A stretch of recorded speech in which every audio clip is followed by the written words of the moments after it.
Okay, so this is something from year 10 that we really need to make sure that we're remembering. Okay, so flame test, you've got sodium as yellow, barium as apple green, calcium is brick red, potassium is lilac, and lithium is red. Okay, these are key things that you need to remember from last year. Oxygen then, the test for oxygen, relight a glowing splint. This will sometimes be called an oxide, so be careful of that. Oxide, okay, that's the same chemical test. This one then, carbon dioxide, you might see it as a carbonate, okay, that comes up quite a lot for you guys. So you bubble through lime water and it will turn cloudy. Hydrogen then, lit, splint, squeaky, pop. Moving on then to other tests. These three then are silver nitrate. Add silver nitrate and you will get white, precipitate, cream, precipitate, yellow, precipitate. This one then, sulfate, add barium chloride, and again you'll get a white precipitate. It will come up a lot, like you've got potassium sulfate. Give the two chemical tests to identify it. So you'd say flame test,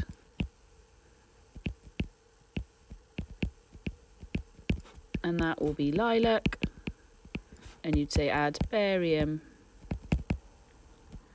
chloride, and that'll give you a white precipitate. So that's how it's going to come up in the exam, most likely. Okay, so next little bit then, looking at different parts of 5.5. So this is what people ask me to go through. So first off, we want to look at this and think that's the one with the double bond. Okay, this has only got single bonds.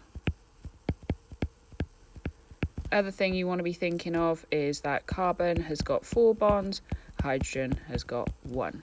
Okay, the test for the double bond then is to add bromine water, and if there's a double bond present, it will turn from colourless to orange. Other thing, many English parents buy, so that's the first 4, okay? Meth, 1 carbon. Eth, 2 carbons. Prop, 3 carbons. Bute, 4 carbons, okay? So that's the other thing you want to be thinking about in terms of alkanes and alkenes. If they ask you to draw bute 1ene, this is just an example, so look at it. It's got 4 carbons. It's got a double bond somewhere. Where is the double bond? On the first carbon. So 1, 2, 3, 4. First bond on the carbon, okay? Now each carbon needs 4 bonds coming off it. This one's got 2, so you can add another 2. That one, count how many bonds, okay? Make sure each carbon has got 4 bonds coming off it. Okay, so they're the kind of things that you want to know about alkenes and alkanes. Moving on to crude oil then. Crude oil is a mixture of hydrocarbons. Okay, separated. Oh no, it's a lie. We'll start with how it's made. So it's made from dead marine plants and animals. Okay, under intense heat and pressure. and it's millions of years. It takes millions of years. Okay, it's separated using fractional distillation. Okay, and we separate it based on its boiling points, or sometimes you'll see carbon chain length. Okay, the ones that are shorter go at the top, so they're shorter and they've got a lower boiling point. Okay, the ones at the bottom then are long with a higher boiling point. You want to be thinking these are more useful. Okay, they're runny and they ignite, whereas the ones down the bottom are thick and they don't ignite. Okay, before it enters the fractional distillation column, you've got to evaporate it, turn it into a gas, because hot gases rise. Okay, cracking then. Cracking is to do with supply and demand. Okay, the definition of cracking is to split a long chain hydrocarbon into a shorter, more useful hydrocarbon.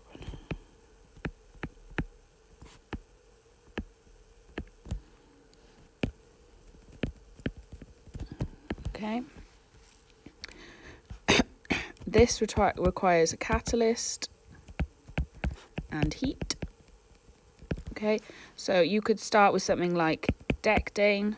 Okay, 10 carbons, and then that could split into something like pentane, which is a more useful one, and you're going to make ethene. Okay, they're just examples, I'm not saying it. Okay, this ethene then will go on to make plastics, and then this is a more useful fuel. Okay, this you can see kind of flows in a nice situation here, these 4 boxes. So polymerization then, plastics, polymers, just POS word for plastics. Okay, you need to be able to talk about what we use PVC for, PTFE, and polyethylene for. Okay, this is like window frame, stuff like that, but I will leave that to you because you can Google that. That's really easy to do. Okay, other thing is you need to be able to draw how we make polymers. So this is something with a double bond. That is what we consider the monomer. Okay, to make your polymers then, you stretch it out, remove the double bond, put it in a nice square bracket. Make sure you include the N, because you don't know how many polymers you've got. Okay, so make sure you include the N. Polymers are just long chains of monomers joined together with a double bond. Okay, big issues with plastics then. When you burn them, they release toxic fumes. And if you go in landfills, they take millions of years to decompose. So landfills are a big issue because it takes forever. They fill up landfills. Okay, solution to that is to recycle. Okay, however, that does involve melting plastics, which does use a little bit of energy, but less than if we were to recycle. Okay, isomers then, same molecular formula.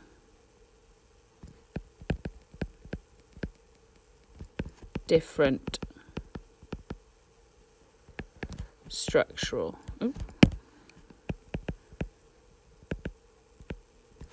Different structural formula. We're looking at stuff like but-1-ene and but-2-ene. Okay, how the double bond is in a different place. Or we'd be looking at stuff like to draw out pentane, so 1, 2, 3, 4, 5, or to move the carbon so it's in a slightly different place. Okay, they're different isomers. Okay, so looking at this now, diamond and graphite, remember that carbon can bond 4 times, okay? Diamond diamond uses, so remember both of these structures are allotropes of carbon. So it means that they're carbon in different forms. So they're allotropes of carbon, carbon in different forms. Okay, this one can bond 4 times, this one bonds 3 times, which results in a free electron. Okay, that electron then can transmit electricity, which is why graphite can conduct electricity. So it can transmit electricity. Okay, this structure, really high diamond, really high melting, boiling point, is strong. Okay, it cannot conduct electricity.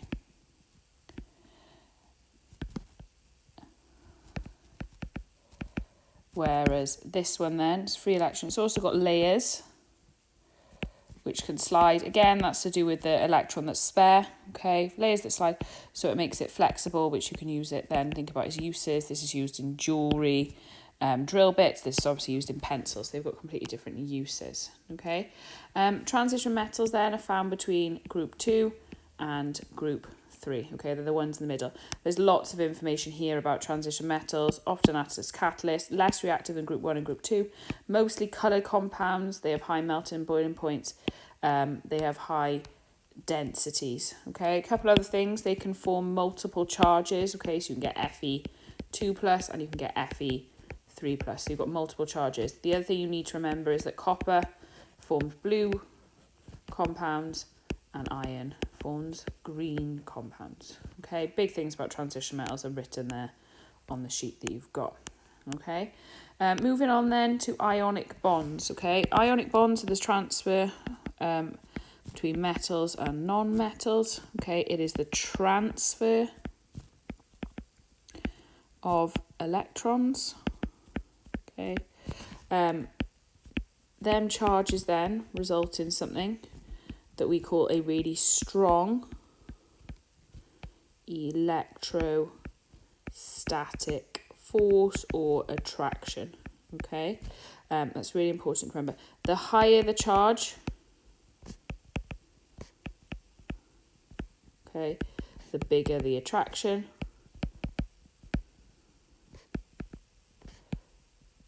Okay, which means that when you've got something like aluminium 3 plus, it's going to have a higher melting and boiling point than something like chlorine, which is 1 negative. Okay, they can also conduct electricity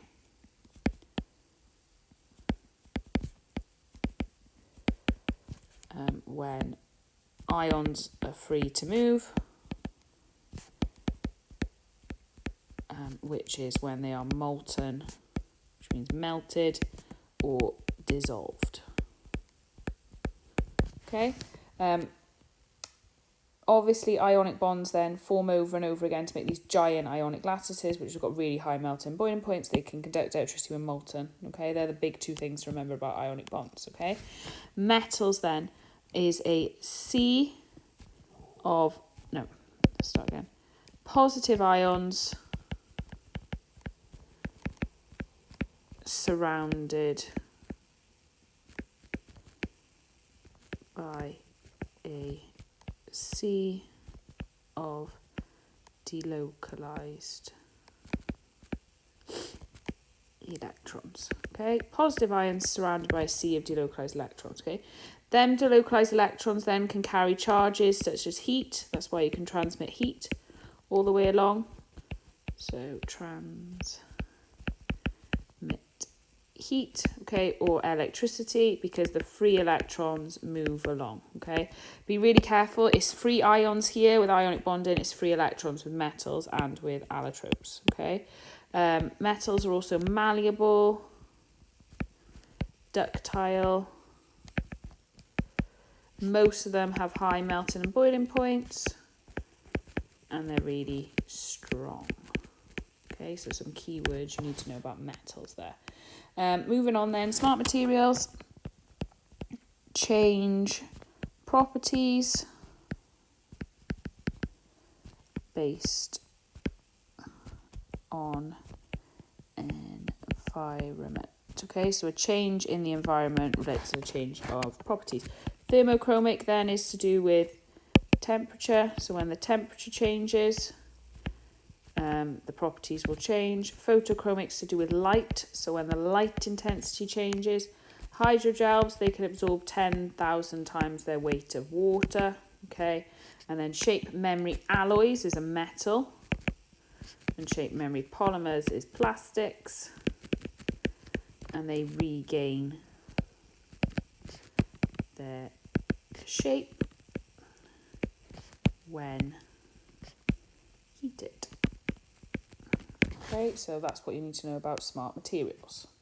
Moving on then to displacement. Okay, big thing with displacement, more reactive element will displace the less reactive element. Okay, you need to learn some sort of form of the reactivity series. Here's the reactivity series here. So what you're talking about is when it's in a compound. So you could have something like, let's do tin oxide plus potassium. Potassium is higher up the reactivity series, so it will steal it away. So you'll end up with potassium oxide plus tin, okay? And that means then we've taken the tin away from the oxide and we can use the tin, okay? But the most important thing about this is to remember your reactivity series and where they form on the reactivity series, okay? So electrolysis means splitting an ionic compound. It's got to be an ionic compound with electricity. Okay, it has to be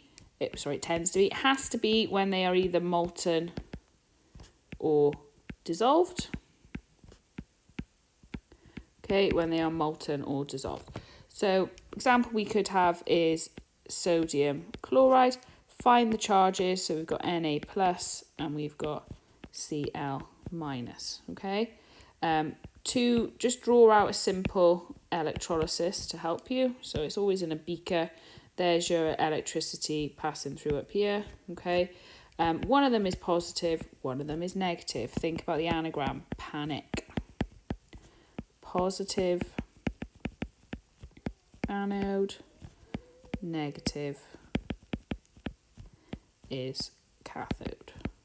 Okay, we've got all your ions in here. Okay, Na is going to go to the negative, chlorine's going to go to the positive. Okay, opposites attract. Okay, the other thing then you have to remember and you have to be able to do is little ionic equations. So Na plus will plus, because it's plus 1 electron, that is the symbol for electrons to make Na, okay? Cl minus should minus 1 electron to make Cl, okay? However, think about the 7 on your periodic table. Chlorine is in that 7, so it naturally exists in a pair. So you've got 2, 2, okay? Looking then at oil rig, there's a lot going on with electrolysis. So oil rig, oxidation is the loss of electrons. So this one's been oxidized because it's lost electrons. Reduction is the gain. This one's been reduced because it has gained electrons. Okay, so there's lots going on there. 2 anagrams you need to remember, okay, to help you. That's the kind of thing that's going to come up with electrolysis. Okay, a little brief mention here then that you need buxin, which is the aluminium ore, and you also need to make sure that it's been dissolved in cryolite, which lowers the melting temperature, okay, of aluminium, so it means extraction costs are lower. Okay, still the same kind of thing happening with electrolysis of aluminium, but you need to be careful that you remember that it's cryolite that breaks it down, and then buxin is the form of aluminium oxide.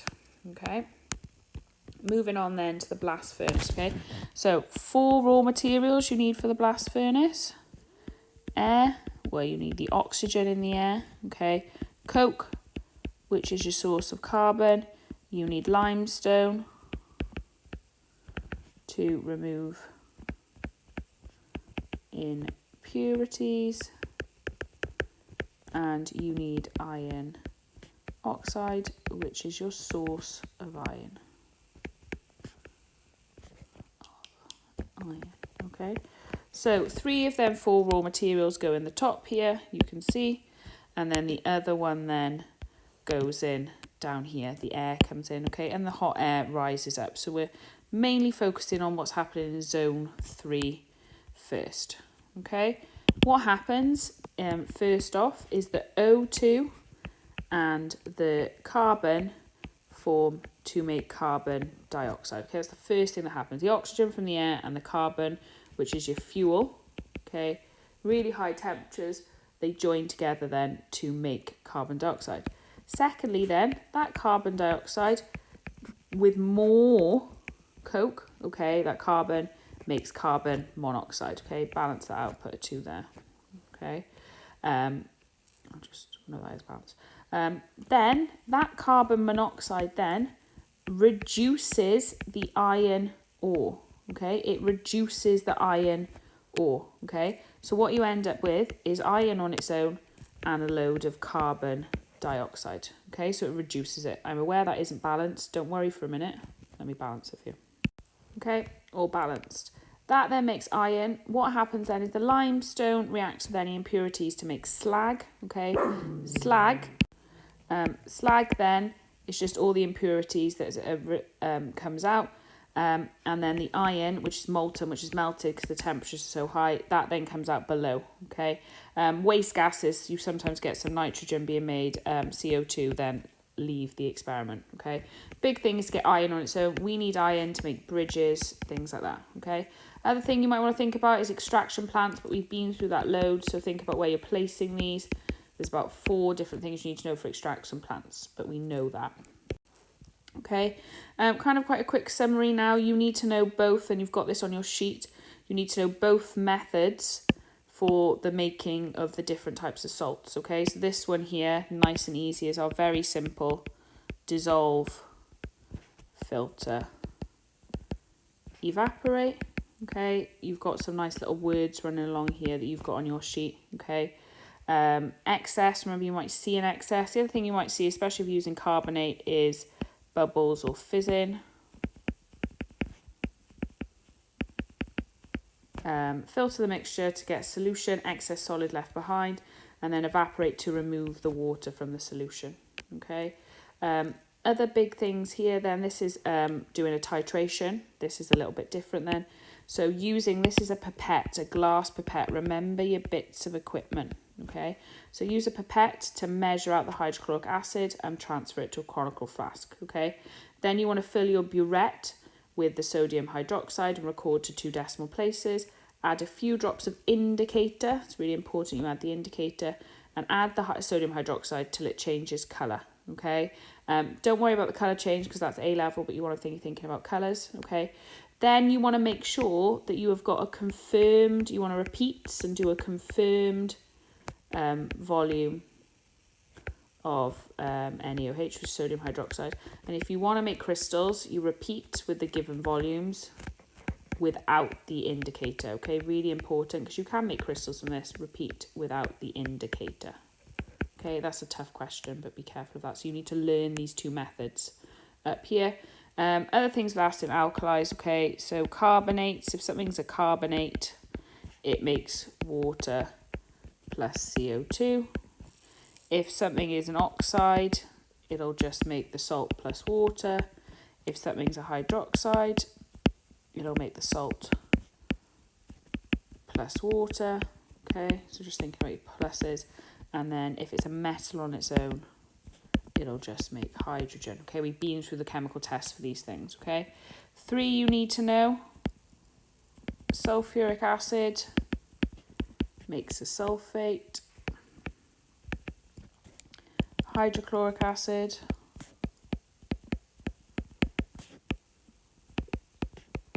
makes a chloride. And nitric acid makes a nitrate, okay? Big question that might come up is the Ionic equation for neutralization. Okay, so anything that's an acid has got H plus ions in it. Anything that's an alkali has got OH minus ions in it. Remember your state symbols, okay, and that will make you H2O, which is a liquid, okay, which is the Ionic equation for neutralization. Okay. You should be all right with a pH scale. Remember, Richard of York gave battle in vain to help you do the colours. Green is neutral, which is pH 7, 1 to 6 are acids, and then 8 to 14 are alkalis, okay? Or, thinking about it, bases is all of them. Alkalis then are the ones that are soluble, okay? So that's anything above pH 8, okay? Whereas bases are the ones that are soluble. Just add a little bit in there. Finally then, a couple of quick things. Combustion, all fuels combust, okay? There's complete and incomplete combustion, okay? Combustion is when you've got your fuel plus oxygen makes CO2 plus water, okay? Always makes CO2 plus water, okay? Hydrogen is a fuel. Okay, think about that. Hydrogen as a fuel is just when you break down, so light, when you add hydrogen to oxygen, and the only byproduct you make is water, okay? This is highly explosive, so the big problem is that it can cause explosions, okay? But another thing to think about is when you combust hydrogen, it's only water is made as a byproduct, which is much better for the environment. Okay, so you need to know the two types of combustion and be able to give advantages and disadvantages for both. Okay, fire triangle, 3 things you need to start a fire: oxygen, heat, and fuel. Okay, remove any one of them and you can stop a fire from happening. Okay, oxygen, you would use something like a fire blanket. Okay, it stops the oxygen getting in. Fuel, something like a fire break. And then obviously heat is water, okay, things like that. Foam, but be careful. Remember, like on an electrical fire, you can't use things like water. Okay, this is looking at energy in a fuel. Okay, energy released in a fuel. So 2 things you need to do right at the start is measure the temperature of the water.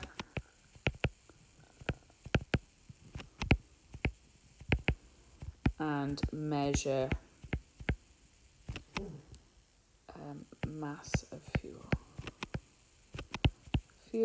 Okay, then you light it and you tend to wait for a temperature increase of about 20 degrees. So see time how long it takes for the water to increase by 20 degrees. You then re-measure the temperature of the water and you re-measure the temperature of the fuel so you can work out the difference. Okay, what it should do is that you've lost fuel when you're heating up the water. Okay. Inaccuracies with this experiment is a lot of heat is lost, so think about heat loss, really important, heat loss. So you need to insulate, put a lid on it. Okay, very important when you think about measurements is there's 4 measurements to take every time, so be careful of that. And control variables, volume of water needs to be kept the same. Kind of like mass of spirit burner.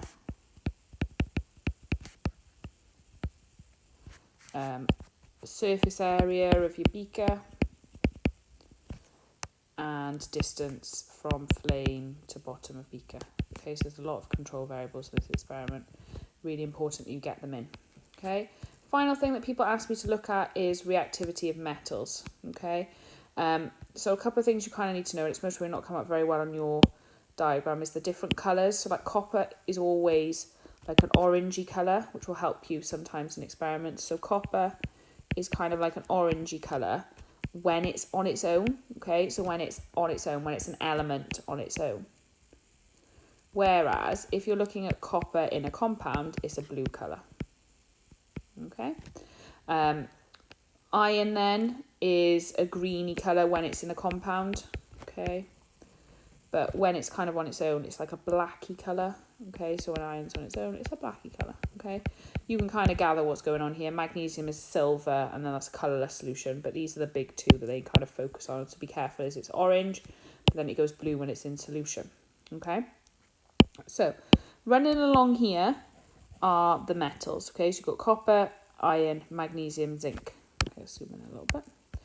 And then along the top then, you have got solutions, okay? So you've got them adding them to solutions, okay? And you have to kind of show when you add copper to these solutions, which ones react, okay? And by react, you'd see a colour change or gas given off, stuff like that, okay? Now, if we go down and look at copper by here, obviously it can't react with itself, but also it shows no reaction with any of them. They all stay exactly the same, okay? So copper shows no reaction with any element, okay? Moving along then, we've got iron. So we start up here like this. Obviously it can't react with itself, but you can see that it's changed colour there. So you've obviously formed iron sulfate, and you've got copper on its own. So iron shows reaction with one of them, okay? You can kind of sense where I'm going here, okay? Magnesium then, if you look at it, magnesium shows reactions with 2. That's a little bit all over the shop, but I think that's changed colour as well. So magnesium shows reactions with 3, okay?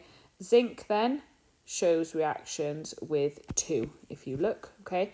Now, ranking them in order of reactivity, magnesium is the most reactive because it's reacted with the most, okay? It's changed colour with the most. Zinc, Fe, and then copper, okay?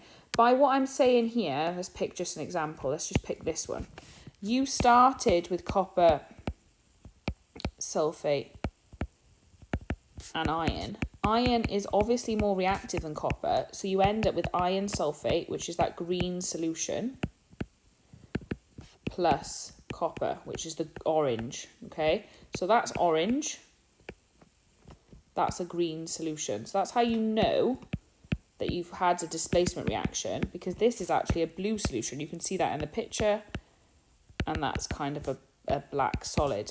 So you can notice by the colour changes where the reaction is happening, okay? And it says there, write the word and symbol equation, but I've done the symbol equation for copper, sulfate, and iron instead, okay? Then the final type of question that kind of comes up, metallation shows reaction with copper sulfate but does not show a reaction with magnesium sulfate, okay? So if it doesn't react with magnesium sulfate is going to be the most reactive. Anything that doesn't react is going to be the most reactive. But it shows a reaction with copper sulfate, so it's going to go in the middle. It's going to be metal A and then copper, okay? Magnesium is the most reactive, metal A is the least reactive. So anything that shows no reaction, whatever's already in the compound is the most reactive, okay? Just remember that. Okay, like before, if you need any help, let me know, but this is the questions on the sheet that you asked me to run through.